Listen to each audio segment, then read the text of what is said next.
Children learn why it's important to conserve water, and two local events take to the streets. One celebrates bikes and the other, food. Yeah, that ooey gooey sensation. These stories and more coming up on the next Tucson City News and Review.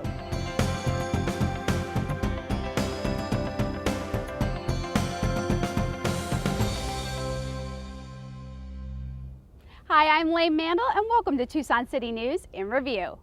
This time of year is packed with family-friendly activities. One in particular is cycling. In fact, Tucson's one of the best cities in the country to hop on a bike. And our first story highlights just one of the reasons why.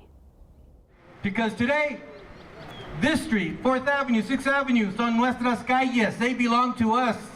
They are our streets, yeah. The idea came to us from South America, but for the fourth time since 2010, Ciclovia makes Tucson its home. Ciclovia started in Bogota, Colombia in the 70s as a way to address that city's lack of public space. They didn't have enough parks for all the people that lived in a really dense city in Latin America. So every Sunday, Bogota closed its streets to cars and handed over the wide open roads to the people. And now Tucson is doing the same. It's good that they have the streets closed because sometimes we try to go with the kids and it's so hard watching out for cars and everything. I didn't know that it was like the streets were closed just to ride your bike. That's pretty cool. I like that. I brought my ramp out with my friends and just showing people what a little BMX is about. But don't let the name Ciclovia fool you. Not a biker? No problem. This eco-friendly event has something for everyone. Even those looking to strut their stuff on the dance floor with a little Zumba.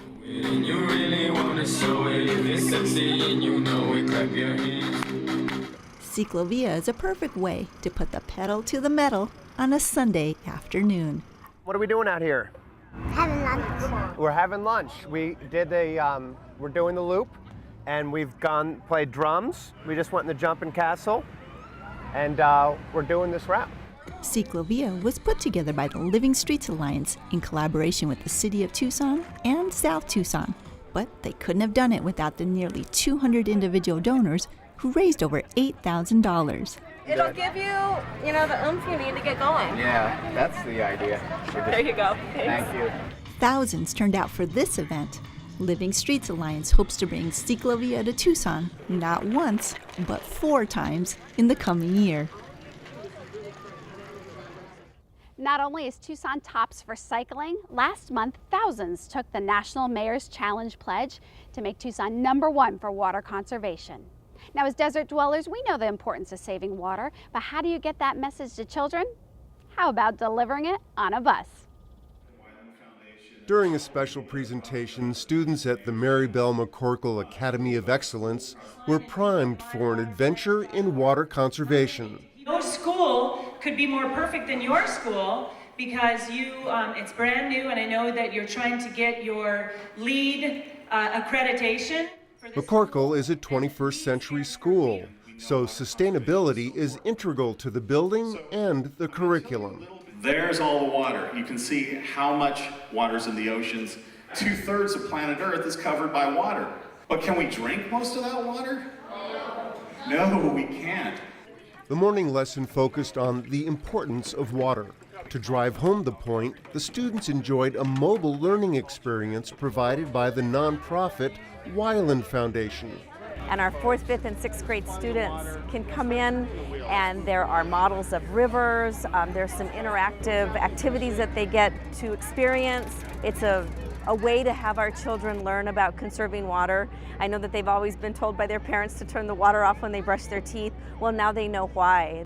The Weiland Foundation Traveling Exhibition is a tool to get everyone involved in the National Mayor's Challenge for water conservation.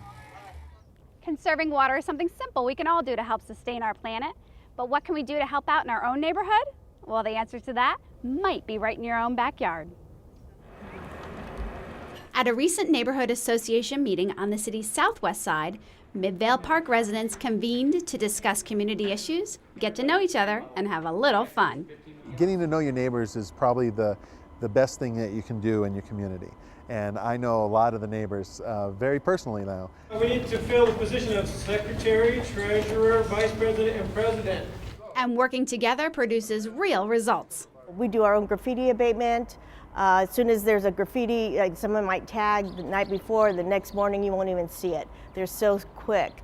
In addition to beautifying community areas such as Midvale's Oak Tree Park, residents build trust through lasting friendships.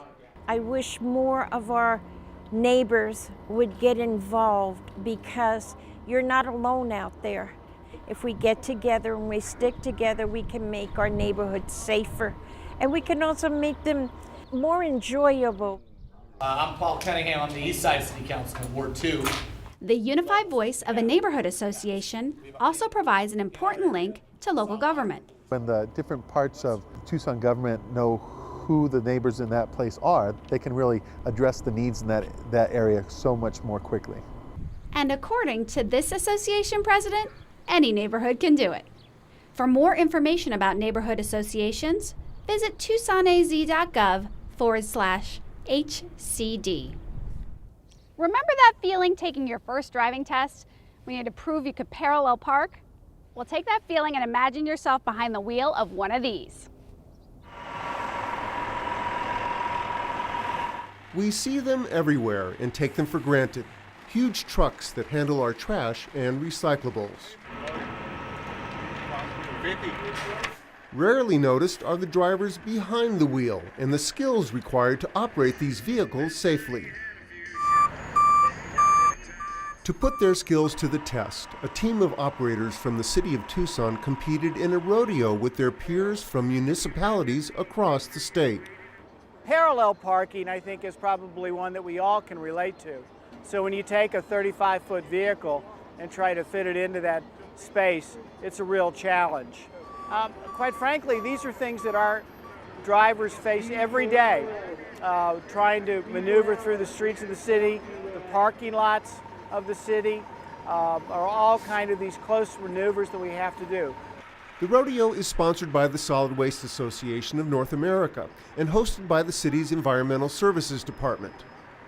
For the city of Tucson, for our residents and customers, it really is a representation of the fine job that our employees do day in and day out, providing excellent customer service and responding quickly to any complaints that they happen to have. And we're proud to service our customers, and we're proud to do it for the city. From here, first and second place winners will go on to the national competition to be held in Denton, Texas. Some might call it a party, but here in Tucson, we call it a fiesta. There are small fiestas, medium fiestas, and then there's this one, the one and only Fiesta Grande. Whether you're a thrill seeker,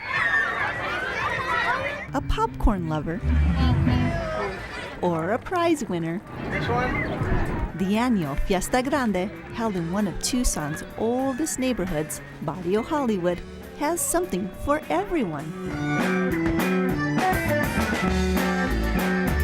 The music's great, the festivities are great, the entertainment's fabulous, and there are so many different variety of foods to meet everyone's taste buds. Carne asada, chile con carne, and tacos. Get this a little bit warm here to get it nice and soft. Paul Kukic is excited to introduce his 50-year-old Colorado recipe for, get this, a burgerito? This is the New Mexico Hatch pork green cheese chili. And what you do is just smother that. And then you fold it like this. You have that ooey gooey sensation. And of course, you gotta go with the deluxe version and add the extra cheese. And this, my friend, is a featured burgerito, a quarter-pound hamburger patty on a 12-inch flour tortilla, refried beans. This is my first time over here, and quite frankly, I'm amazed at the outcome. Very diverse. People are having a lot of fun. Fiesta Grande, experiencing a bit of neighborhood culture and history. Never tasted so good. That wraps it up for this edition. For Tucson 12, I'm Lane Mandel, and I'll see you next time on Tucson City News in Review.